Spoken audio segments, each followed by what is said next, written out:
la majorité trouve cette décision noble et salvatrice. Ils se sont exprimés au micro de Drissa Kone.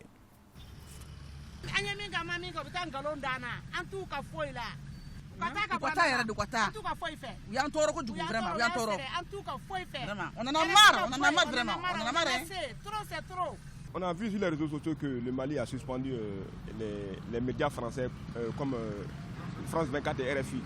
Oui, depuis fort longtemps, nous les Maliens, on ne demandait que ça. Parce que nous avons remarqué que ces médias-là français là, sont des outils de propagande. Vous voyez, et depuis fort longtemps, les Maliens ont décrié ces différentes chaînes-là.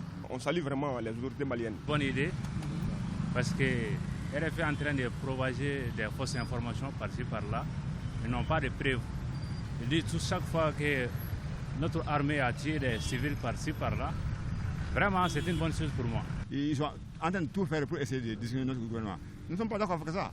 Parce que l'information, c'est vrai, l'information, il faut donner la vraie. Mais la vraie information, il ne faut pas donner des trucs qui ne sont pas vérifiables. Ça c'est mon avis. Je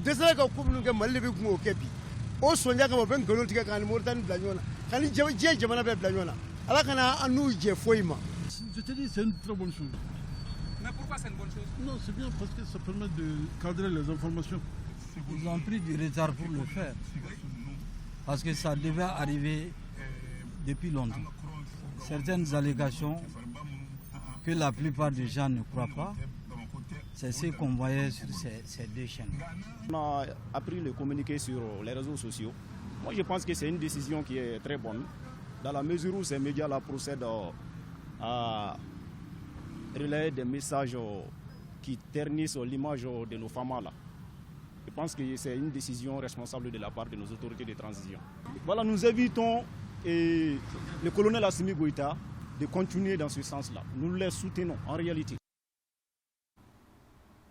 Voilà, suite donc au communiqué du gouvernement de la transition de suspendre la diffusion des médias RFI, France 24 et TV5 sur le territoire national, le ministre de la Communication, de l'économie numérique et de la modernisation de l'administration a rencontré cet après-midi les associations professionnelles de la presse et de la communication pour expliquer les raisons de cette mesure.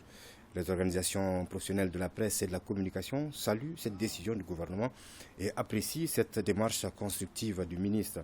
Pour le ministre, les informations distillées par le groupe France Média Monde sont programmées afin de ternir l'image du gouvernement de transition et du peuple malien.